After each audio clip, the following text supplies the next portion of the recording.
যে আপনার ইমামের যে বক্তব্য, এই বক্তব্যের সপক্ষে কোনো হাদিস নাই, এই বক্তব্য অনুযায়ী আমল করার মতো কোনো সুযোগ নাই, এখানে শুধু কিয়াস। আর অপর দিকে যে মত আছে সেই মতে সহি হাদিস আছে, তাহলে সেই ক্ষেত্রে কোনো দ্বিধা ছাড়া হাদিসের উপরে আমল করা হবে এবং এই অবস্থায় ইমামের তাকলিদ করাটা জায়েজ হবে না। এইভাবে ভারসাম্যতার সাথে চললে কোনো দিনই এই শরঈ বিষয় নিয়ে কোনো ধরনের বাদানুবাদ, ফিতনা ফাসাদ সৃষ্টি হতো না।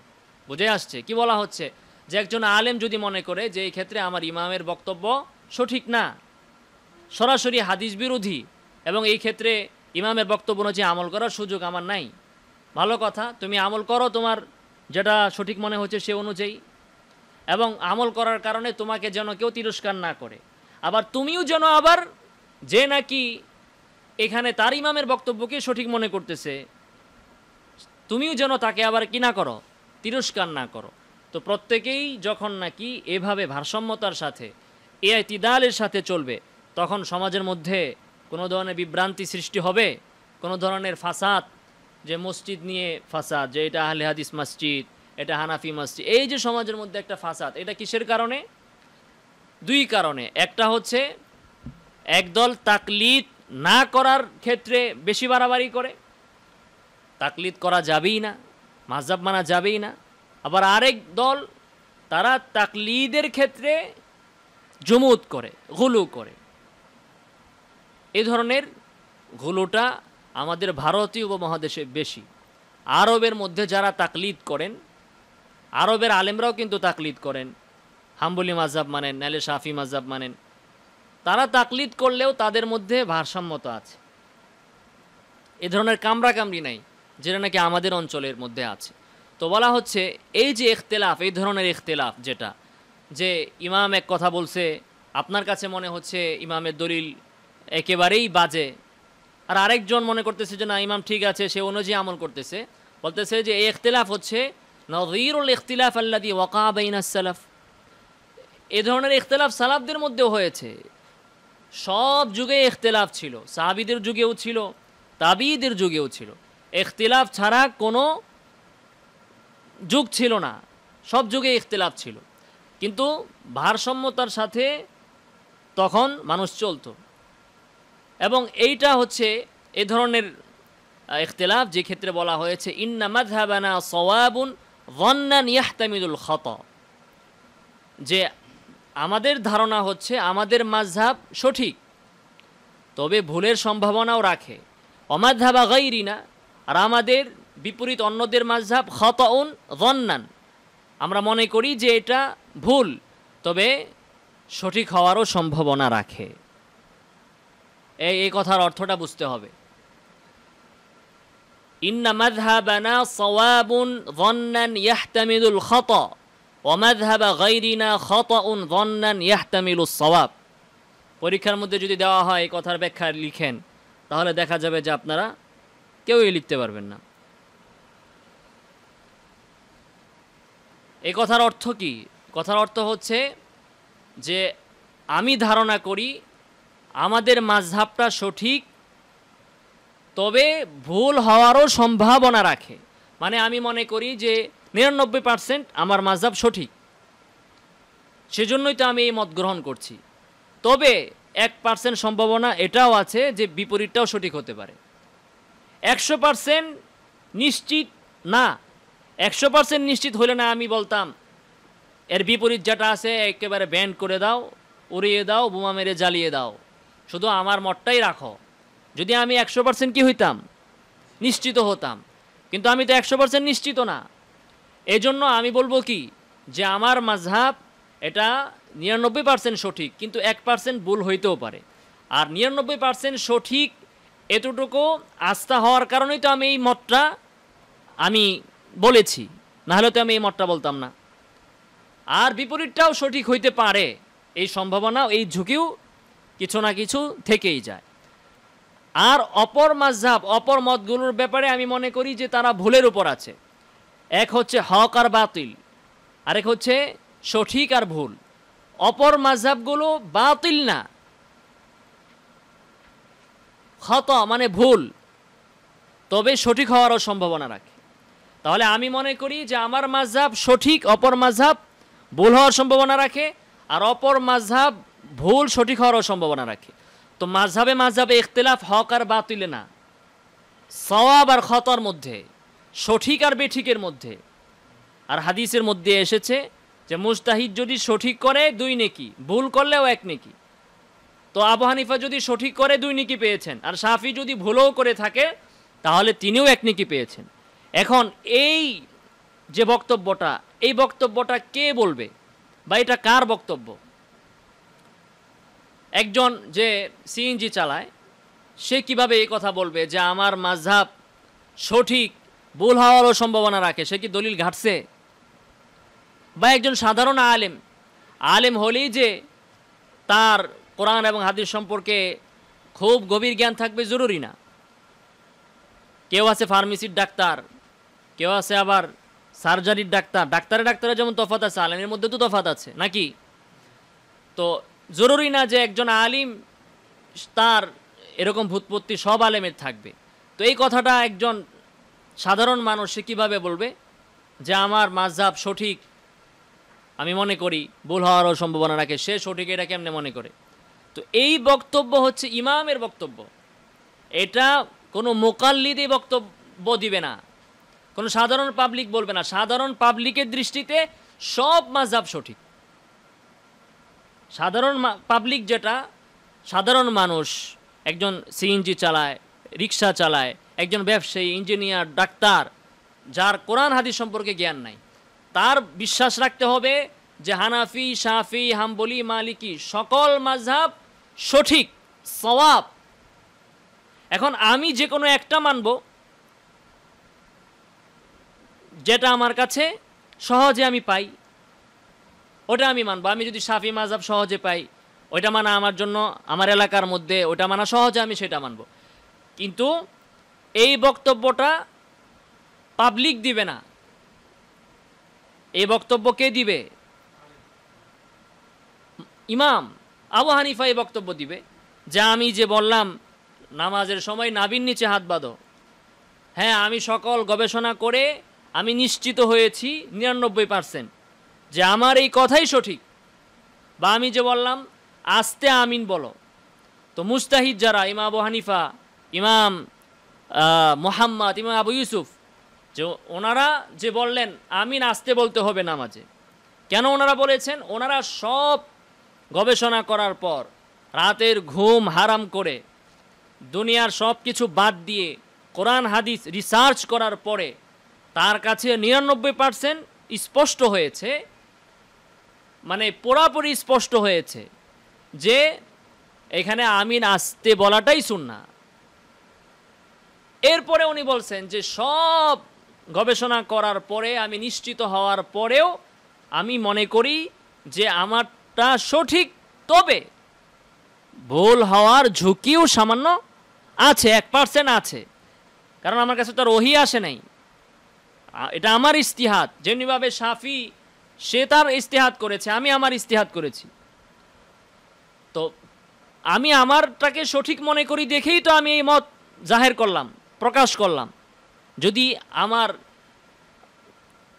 এরকম দৃঢ় বিশ্বাস না থাকতো তাহলে তো আমি ফতোয়া দিতাম না। যেমন আমরা দেখেছি যে ইমাম মালিক 30 বছর যাবৎ, বা কত বছর, 30 বছর 13 বছর এক একটা মাসলা নিয়ে ওনাকে জিজ্ঞাসা করা হয়েছে, উনি ফতোয়া দেন নাই যতক্ষণ পর্যন্ত নিশ্চিত না হয়েছে। তাহলে ওনারা এরকমভাবে নিশ্চিত হওয়ার পর বলেছেন যে হ্যাঁ আমারটা সঠিক, বিপরীতটাও সঠিক হওয়ার সম্ভাবনা রাখে। তাহলে এই বক্তব্যটা যে আমাদের মাযহাব সঠিক, অপরটা ভুল, আর অপরটা ভুল হওয়ার সম্ভাবনা রাখে, আমাদের মাযহাব সঠিক কিন্তু ভুল হওয়ার সম্ভাবনাও আছে, আর অপরের মাযহাবগুলো ভুল তবে সঠিক হওয়ার সম্ভাবনাও রাখে, এটা হচ্ছে ইমামদের দৃষ্টিকোণ থেকে, মুজতাহিদদের দৃষ্টিকোণ থেকে। আর আমাদের মতো সাধারণ পাবলিকদের বিশ্বাস রাখতে হবে যে সকল মুজতাহিদদের সকল মাযহাব সঠিক। বুঝে আসছে কথা? তো যেহেতু অপর বিষয়টাও সঠিক হওয়ার সম্ভাবনা রাখে, যা আমি বলতেছি যে আস্তে আমিন পড়াটা বেশি আমার কাছে প্রাধান্যযোগ্য মনে হচ্ছে, আমার কাছে বলতে ইমাম আবু হানিফার কাছে, অথবা নাভির নিচে হাত বাঁধাটা একজন মুজতাহিদের কাছে বেশি প্রাধান্যযোগ্য মনে হচ্ছে, কিন্তু এর বিপরীতটাও সঠিক হওয়ার সম্ভাবনা রাখে। বিপরীতটাও কি রাখে? সঠিক হওয়ার সম্ভাবনা রাখে। তাহলে কি করে আপনি সঠিক হওয়ার সম্ভাবনা রাখে এমন মতকে আপনি ভ্রষ্ট বলতে পারেন, অথবা তাকে ফাসিক বলতে পারেন, অথবা তাকে বেদাতি বলতে পারেন? বলা যায় আমি যে মাযহাব মানতেছি এটা সঠিক, কিন্তু অপরটাও সঠিক হওয়ার সম্ভাবনা আছে, তাহলে আমি সেই মাযহাবকে কি করে বলি যে তারা বেদাতি, অথবা তারা বিভ্রান্ত, অথবা তারা দল? এগুলো বলা যাবে? যাবে না। এজন্যই কোনো মাযহাব আজ পর্যন্ত কোনো মাযহাবকে কি বলে নাই যে এরা বাতিল, এরা বেদাতি, এরকম বলে নাই। এবং তাদের প্রতি কোনো ধরনের বিদ্বেষ, কোনো ধরনের গীবত, তাদের তিরস্কার, এগুলো করা যাবে না। মাযহাবে মাযহাবে যে আলোচনা হয় দালিলিক আলোচনা, দলিলের দিক থেকে আলোচনা। হানাফিরা তাদের দলিলগুলো বিশ্লেষণ করে এগুলোকে তারা শক্তিশালী মনে করে, শাফিরা তাদেরগুলোকে শক্তিশালী মনে করে। কিন্তু কোনো হানাফি কোনো শাফিকে গালি দেয় না, ব্যক্তিগত আক্রমণ করে না, মারামারি কোনোদিন পৃথিবীর ইতিহাসে হয় নাই, যেমনটা বর্তমানে বিভিন্ন জায়গায় হয়, গায়রে মুকাল্লিদ আর মুকাল্লিদদের মধ্যে মারামারি। কিন্তু পৃথিবীর মধ্যে কোনোদিন এমন হয় না যদি মিলে মারামারি লেগেছে। হয়েছে যে হানাফি মসজিদ, শাফি মসজিদ, হাম্বলি মসজিদ, মসজিদের এরকম মাযহাবের নামে কোনো মসজিদ হয়েছে পৃথিবীতে? হয় নাই। কারণ প্রত্যেক মাযহাবওয়ালারাই মনে করেন যে বাকি মাযহাবগুলো হক, তারা পথভ্রষ্ট না, তারা বিভ্রান্ত না, তারা বেদাতি না, প্রত্যেকে সঠিক মনে করেন। আপনি দেখবেন যে তাবলিগ জামাতে বিভিন্ন দেশের লোক আছে, বাংলাদেশের লোক, সে হানাফি মাযহাব অনুযায়ী আমল করতেছে, শাফি মাযহাব অনুযায়ী আমল করতেছে, সে রফুলেদিন করতেছে, হানাফি রফুলেদিন করতেছে না, কেউ কারোর দিকে তাকায়ও না, কেউ কাউকে কোনো কটু দৃষ্টিতেও কটু করে না, খাটোও করে না, ভিন্ন দৃষ্টিতেও কেউ কাউকে দেখে না, কারণ প্রত্যেকের বিশ্বাস যে প্রত্যেকে হকের উপর আছে। থাকুক তাহলে আজকে এ পর্যন্তই। তো এই তাকলিদের বিষয়গুলো সুন্দর করে ভালো করে পড়বেন। তো থানবী রহিমাহুল্লাহ বলতেছেন, আরবি থেকে পড়তেছি, কামা আন্না ইনকার আত-তাকলিদি মুজিবুন লিল মালামা, একদিকে যেমনিভাবে তাকলিদকে অস্বীকার করা এটা যেমনিভাবে ভৎসনার যোগ্য, কেউ যদি বলে যে তাকলিদ করা, মাযহাব মানা এটা জায়েজ নাই, এটা যেমনিভাবে বাস্তবতা বিরোধী একটা কথা, ভৎসনাযোগ্য একটি কথা, তেমনিভাবে তাকলিদের ক্ষেত্রে, মাযহাব মানার ক্ষেত্রে গোড়ামি করা, জুমুদ করা, গুলু করা, এটাও ভৎসনার যোগ্য। তিনি বলতেছেন যে কোনো মুকাল্লিদ যদি তিনি হককে বুঝার জন্য কোনো নির্দিষ্ট ইমামের তাকলিদ করেন, তো তিনি তাকলিদটা এই বিশ্বাস থেকে করেন না যে তার ইমাম শারিয়া এবং মুনশিউন লিল আহকাম। আবু হানিফা রাহিমাহুল্লাহর তাকলিদ এর জন্য করা হয় না যে তিনি শরীয়ত প্রণেতা, তিনি বিধানদাতা, এই দৃষ্টিকোণ থেকে করা হয় না, বরং তার তাকলিদ বা যে কোনো ইমামের তাকলিদ এজন্য করা হয় যে তিনি মুবাইয়িনুন লিল আহকাম, শরঈ বিধানগুলোকে বর্ণনাকারী এবং স্পষ্টকারী, মানুষের জন্য, মানুষের সামনে তিনি সহজভাবে সেগুলোকে স্পষ্ট করে উপস্থাপন করেছেন, এজন্যই তার তাকলিদটা করা হয়। অতএব যদি কোনো মেধাবী বুঝমান আলিমের কাছে এই বিষয় স্পষ্ট হয় তাহকিকের পরে, অথবা কোনো পাবলিকের কাছে এই ধরনের কোনো বিজ্ঞ আলেমের মধ্যস্থতায় স্পষ্ট হয় যে আন্না রাজিহ ফি হাযিহিল মাসআলাতি জানিবুন আখার, এই মাসালায় কোরআন এবং সুন্নাহর আলোকে বিপরীত মতটাই বেশি শক্তিশালী, বেশি প্রাধান্যযোগ্য। খেয়াল করে শোনেন কথা, হযরত থানবী কি বলতেছেন, যে কোনো একজন বিজ্ঞ আলিম তার কাছে, অথবা কোনো একজন পাবলিক তিনি একজন আলিমের ওয়াসেতায় এটা যদি উপলব্ধি করতে পারেন যে এই বিষয়ে তার ইমাম যে বক্তব্য দিয়েছেন এর বিপরীত বক্তব্যটাই বেশি প্রাধান্যযোগ্য, দলিলের দিক থেকে বেশি শক্তিশালী, তাহলে সেক্ষেত্রে ফালয়ানদুর, ওই আলেম দেখবে, লক্ষ্য করবে হাল হুনাকা ইহতিমালুন লিজাওয়াজিল আমালি বিল জানিবিল মারজুহি আলা আসাসি দলিলিন শারঈন আম লা। তো যদি দেখে যে তার ইমামের বক্তব্য যেটা এর বিপরীত বক্তব্যটা বেশি শক্তিশালী, তো এটা দেখেই সে তার ইমামের বক্তব্য ছেড়ে দিবে না, বরং সে দেখবে যে যদিও নাকি আমার ইমামের বিরোধী বক্তব্যটাই বেশি রাজে, বেশি প্রাধান্যযোগ্য, আর আমার ইমামের বক্তব্যটা এটা দলিলের দিক থেকে কম শক্তিশালী, কিন্তু আমার ইমামের বক্তব্য অনুযায়ীও আমল করার সুযোগ আছে কিনা, জাওয়াজের সুরত আছে কিনা।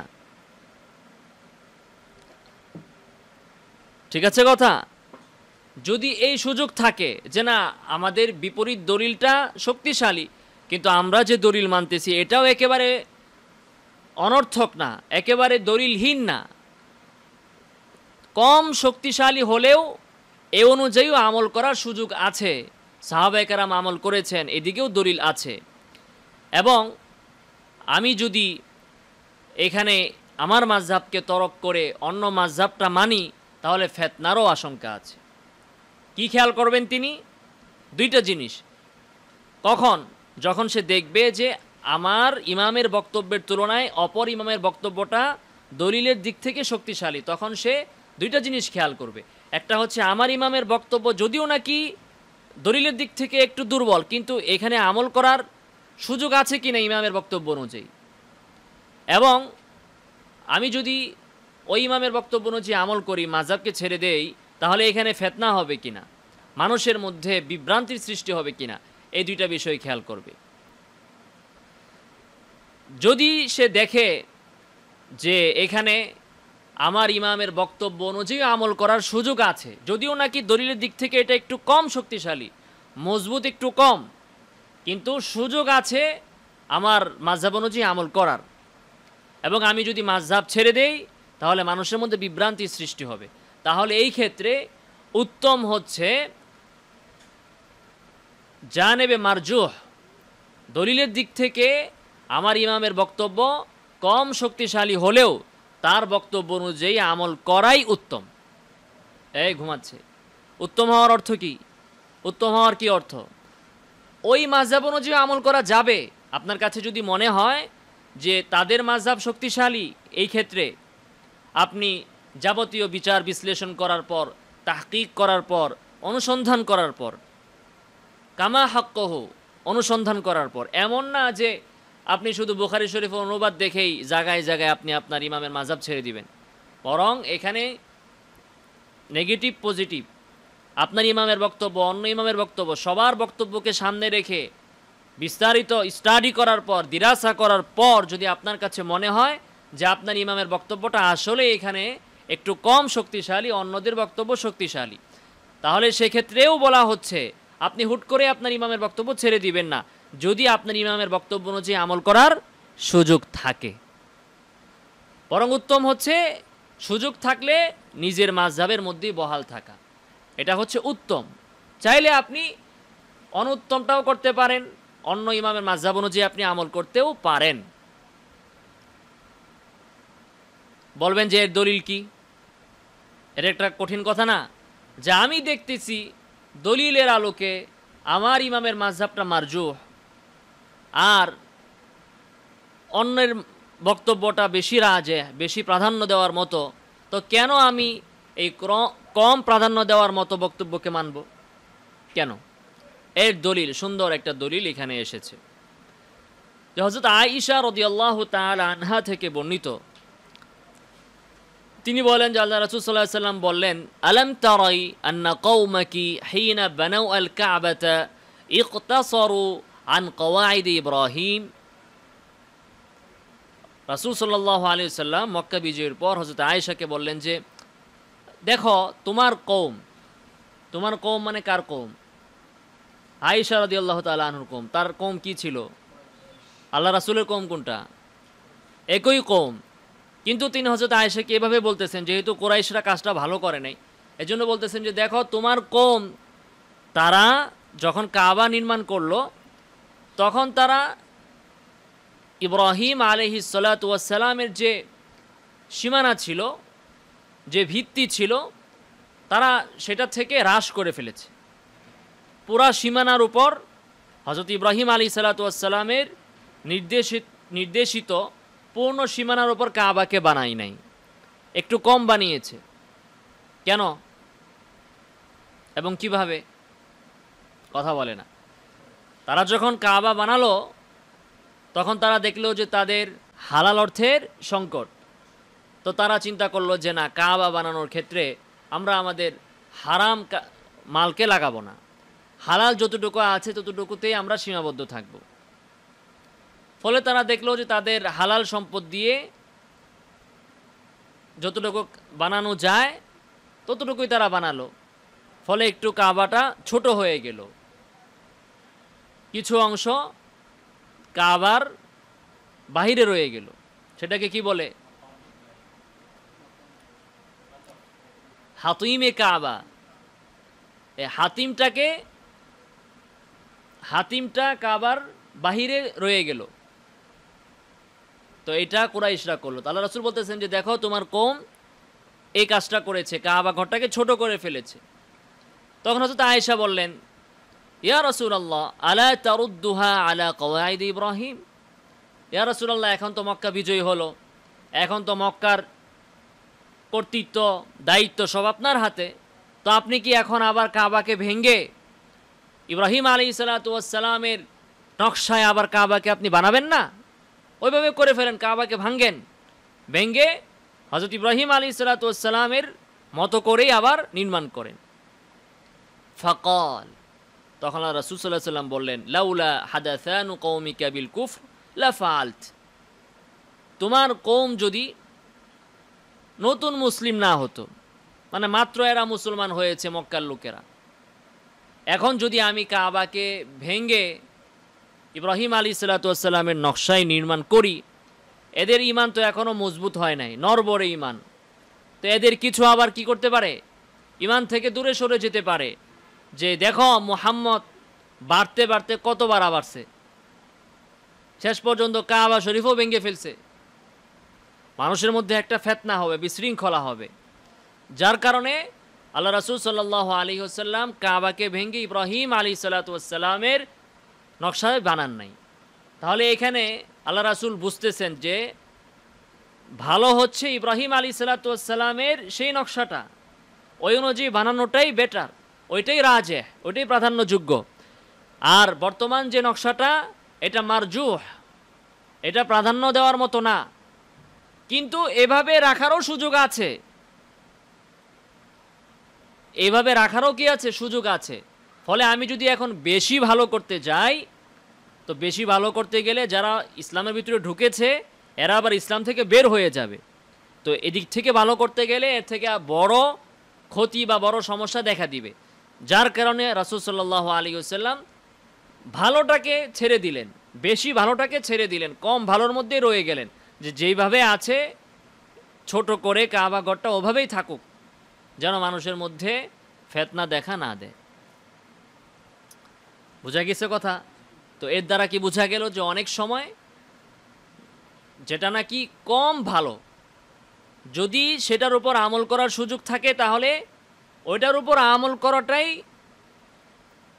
স্থান কাল পাত্র ভেদে সময়ের দাবি অনুযায়ী সেটা প্রাধান্যযোগ্য হয়ে যায়। দলিলের দিক থেকে সেটা কম ভালো, কিন্তু সময়ের তাকাজায়, সময়ের দাবি অনুযায়ী সেটা বেশি ভালো হয়ে যায়।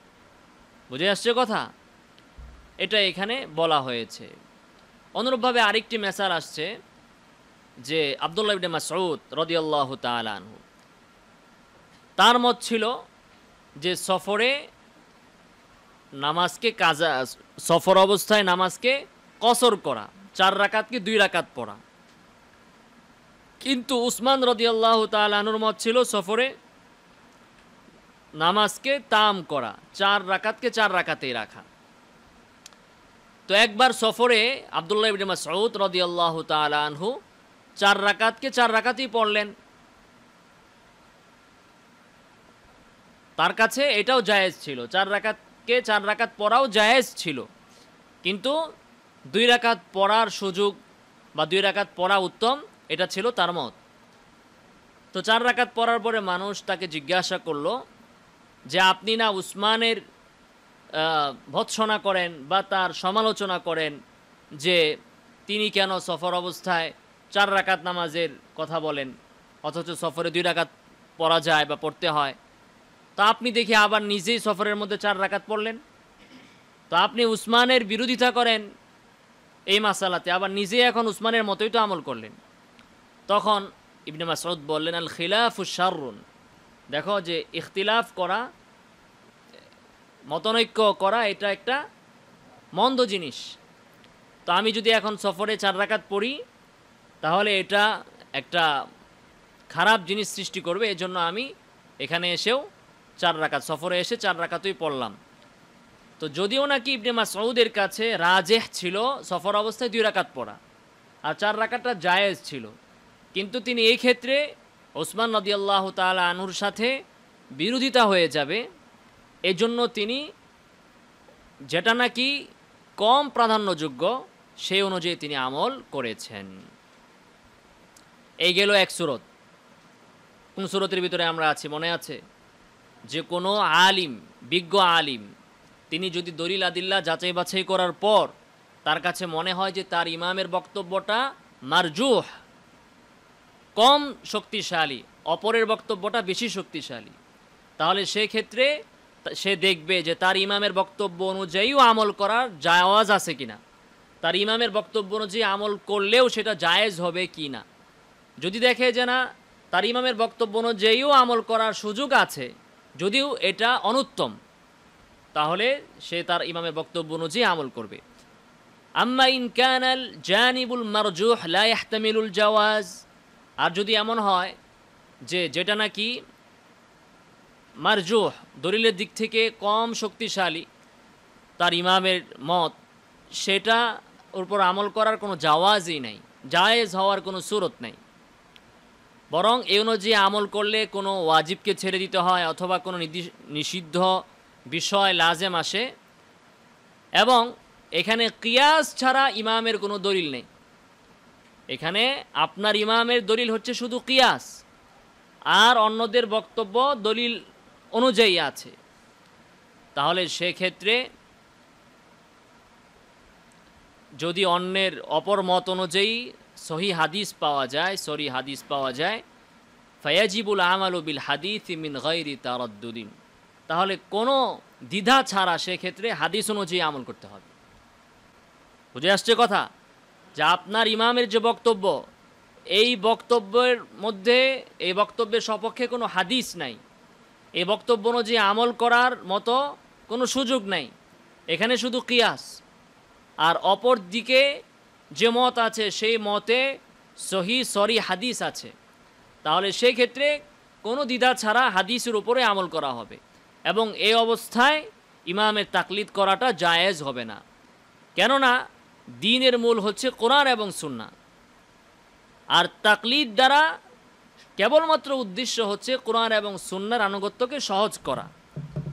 যখন নাকি এই দুইটার মধ্যে বৈপরীত্য দেখা দিবে, কোন দুইটার মধ্যে? কোরআন এবং সুন্নাহর তাকলিদের মধ্যে, তখন কোরআন এবং সুন্নাহ অনুযায়ী আমল করতে হবে। এই অবস্থায়ও তাকলিদের উপর বহাল থাকা, তাকলিদের উপর গোরামি করা, এটা নাজায়েজ, এবং এই ধরনের তাকলিদকে কোরআন নিষিদ্ধ করেছে। তাহলে বুঝে আসছে কথা? যদি কোনো ক্ষেত্রে এমন হয় যে আপনার ইমামের বক্তব্যের সপক্ষে কোনো দলিল নাই কোরআন এবং সুন্নাহর, আর বিপরীত মতের সপক্ষে সহি দলিল আছে, তাহলে সেক্ষেত্রে বিনা দ্বিধায় ইমামের বক্তব্যকে ছেড়ে সেই বক্তব্য অনুযায়ী আমল করতে হবে।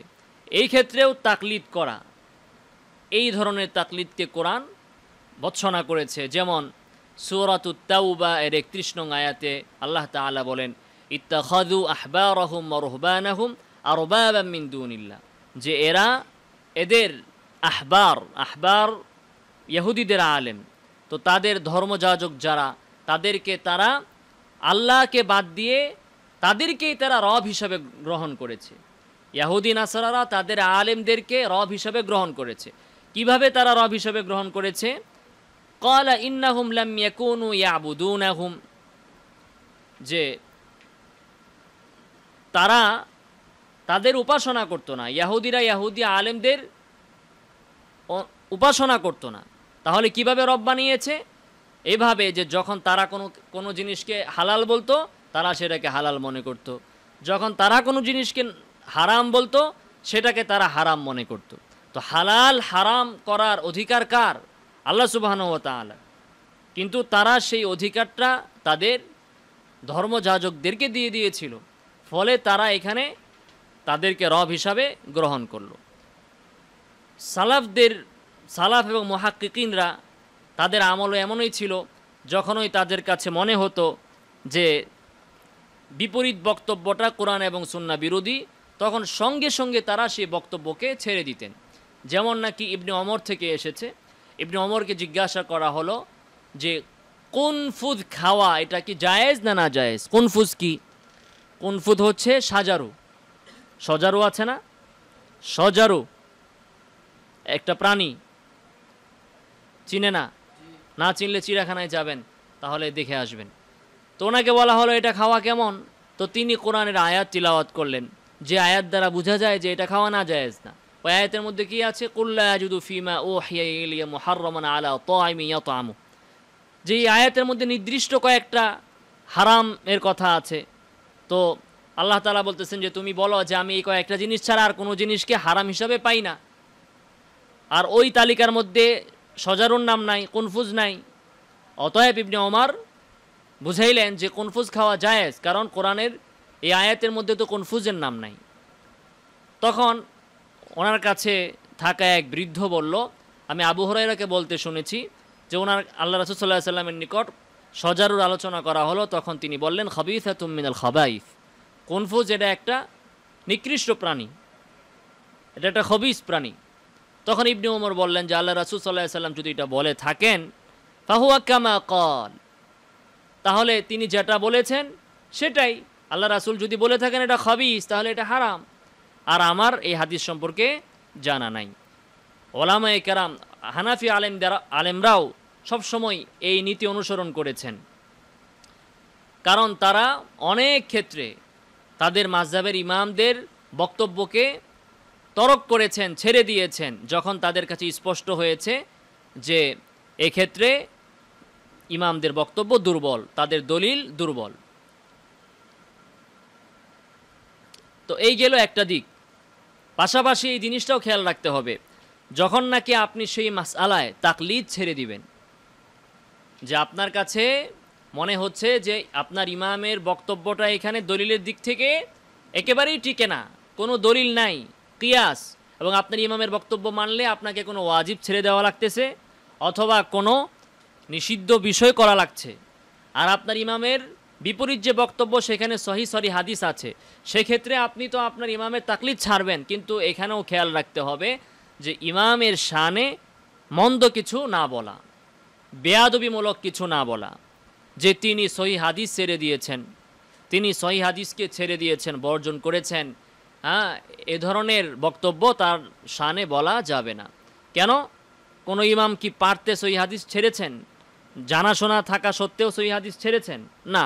কেননা হতে পারে যে এই হাদিস তার কাছে পৌঁছে নাই, কারণ কোনো ইমামই এমন না যে তার কাছে কোনো হাদিস পৌঁছলে তিনি সেই হাদিসকে ছেড়ে দিবেন, বরং সকল ইমামের বক্তব্য এটাই ছিল, ইদা সহাল হাদিস ফাহুয়া মাযহাবি। কোনো হাদিস যদি সহি বলে প্রমাণিত হয় তাহলে সেটাই আমার মাযহাব। বরং ইমামরা তো তাদের জীবনকে উৎসর্গ করেছেন হাদিসের খেদমতের জন্যই, কোরআনের খেদমতের জন্যই। কাজেই তারা ইচ্ছাকৃতভাবে নিজের ব্যক্তিমতকে প্রতিষ্ঠা করার জন্য তারা তো হাদিস ছেড়ে দেননি। অতএব যে মাসআলাতে আপনি দেখতেছেন যে আপনার ইমামের বক্তব্যের সপক্ষে কোনো হাদিস নাই, বিপরীত পক্ষে হাদিস আছে, তো সেখানে আপনি আপনার ইমামের মাযহাব ছাড়বেন, কিন্তু ইমামকে আপনি মন্দ বলবেন না, কারণ হতে পারে এই বিষয়ে তার কাছে হাদিস পৌঁছেনি, অথবা হাদিস যেটা তার কাছে পৌঁছেছিল এই বিষয়ে সেটা দুর্বল সনদের দিক থেকে, সহিটা পৌঁছেনি, অথবা ওনার কাছে এই হাদিস পৌঁছলেও উনি এই হাদিসটা বুঝেছেন ভিন্নভাবে, এটার ব্যাখ্যা তিনি ভিন্নভাবে বুঝেছেন, এটা তাউইল তার কাছে ছিল, ফলে তিনি এক্ষেত্রে মাদুর। আর আল্লাহ রাসূল সাল্লাল্লাহু আলাইহি ওয়াসাল্লাম হাদিসে বলেছেন, মুজতাহিদ যদি সঠিক সিদ্ধান্তে পৌঁছতে পারে ফালাহু আজরান ওয়া ইন আখতা ফালাহু আজরুন, যদি তিনি সঠিক সিদ্ধান্তে পৌঁছতে পারেন তাহলে তার জন্য 2 নেকি, আর যদি তিনি গবেষণা করে এরপরে যে সিদ্ধান্তে পৌঁছেছেন সেই সিদ্ধান্ত ভুল হলেও তার জন্য 1 নেকি। তাহলে যেখানে আল্লাহ তাআলা তার জন্য একটা নেকি বরাদ্দ করেছেন যে কাজের জন্য, ওই কাজের জন্য আপনি তাকে ভৎসনা করেন কিভাবে, তাকে তিরস্কার করেন কিভাবে, তার শানে আপনি বেয়াদবি করেন কিভাবে? এই সকল ক্ষেত্রে তাদের শানে কোনো ধরনের বেয়াদবি করা যাবে না। কেননা অনেক বড় বড় সাহাবীরাও এমন ছিলেন যাদের কাছে অনেক হাদিস পৌঁছে নাই। তো ইমামদের কাছে না পৌঁছায় এটা তো অস্বাভাবিক কিছুই না, ফলে এমনটা হতে পারে। অতএব এ ধরনের ক্ষেত্রে ইমামদের শানে বেয়াদবি করা যাবে না। অনুরূপভাবে কোনো মুকাল্লিদ যখন এই ক্ষেত্রে ওই ইমামের অনুসরণ করবে, কোন ক্ষেত্রে? যে ক্ষেত্রে আপনি মনে করতেছেন যে এখানে ইমামের দলিল নাই, ইমামের বক্তব্য অনুযায়ী আমল করার সুযোগ নাই, কিন্তু আরেকজন সে তার ইমামের বক্তব্যকে সঠিক মনে করে আমল করতেছে। আপনার কাছে এই বিষয়ে যতটুকু ইনকিশাফ হয়েছে, আপনার অন্তর এরা যতটুকু বুঝেছে যে এখানে ইমামের বক্তব্যটা আসলেই দলিলের দিক থেকে সঠিক নয়, কিন্তু আরও 3 জন বুঝে নাই, ফলে তারা এক্ষেত্রে তাদের ইমামের বক্তব্যকেই সঠিক মনে করছে এবং ইমামের বক্তব্যকে সঠিক মনে করেই সেখানে তারা আমল করতেছে ইমামের বক্তব্য অনুযায়ী, এবং ইমামের বক্তব্যকে তারা হাদিসের মুখালিফ মনে করতেছে না। ফালা ইয়াজালু ইউকাল্লিদুহু ফি তিলকাল মাসালা, ফলে তারা ওই মাসালায় তাদের ইমামদের বক্তব্য অনুযায়ী আমল করে যাচ্ছে এবং এখানে হাদিস তারা এটা বুঝতেছে না। ফাইন্নাহু লা ইয়াজুজু যাম্মু যালিকাল মুকাল্লিদ, এক্ষেত্রেও আপনি সেই মুকাল্লিদকে ভৎসনা করবেন না, কেননা তিনিও দলিলের শরঈর আলোকেই এখানে তার অনুসরণ করতেছেন। কারণ ওই মুকাল্লিদের উদ্দেশ্য ইমামের অনুসরণের মাধ্যমে শরীয়তের অনুসরণ করাই। এখন আপনার কাছে স্পষ্ট হচ্ছে যে এখানে আপনার ইমামের বক্তব্য সঠিক না, অন্যের কাছে স্পষ্ট হয় নাই, তার কাছে মনে হচ্ছে যে না এখানে ইমামের বক্তব্যটাই সঠিক, দলিল তার কাছে একভাবেই স্পষ্ট, আপনার কাছে আরেকভাবে স্পষ্ট, ফলে তিনি সেখানে মনে করতেছেন না যে এখানে ইমামের বক্তব্য মানলে হাদিসের বিরোধী হচ্ছে, তাই তিনি সেই বক্তব্য অনুযায়ী আমল করছেন, ফলে এখানে তাকে ভৎসনা করা যাবে না। অনুরূপভাবে লা ইয়াজুজু লিযালিকাল মুকাল্লিদি আন ইয়াদুম্মা যালিকাল আলিম, ওই মুকাল্লিদ যে নাকি এখানে ওই ইমামের অনুসরণ করছে তার জন্য এটা জায়েজ হবে না যে ইমাম যে আলেম এখানে এসে ইমামের তাকলিদ ছেড়ে দিয়ে অন্য মাযহাব অনুযায়ী আমল করছে তাকে ভৎসনা করা। যে আপনি না হানাফি, তাহলে এই জায়গায় এসে আপনি আবার অন্যর বক্তব্য কিভাবে অনুসরণ করেন? কথা বুঝে আসছে কি বলা হচ্ছে? যে দলিল পেলে আপনি তো আপনার ইমামের বক্তব্য ছেড়ে দিবেন, কিন্তু যে ব্যক্তি দলিল পায় নাই বা দলিল তার কাছে স্পষ্ট হয় নাই, সে ইমামের বক্তব্য অনুযায়ী আমল করতেছে, আপনি তাকে ভৎসনা করতে পারবেন না। আবার ওই মুকাল্লিদ যে ইমামের বক্তব্য নিয়েই পড়ে আছে সেও যেন এই আলেমকে ভৎসনা না করে। ঠিক আছে, মানে কতটা ভারসাম্যপূর্ণ কথা বলা হচ্ছে।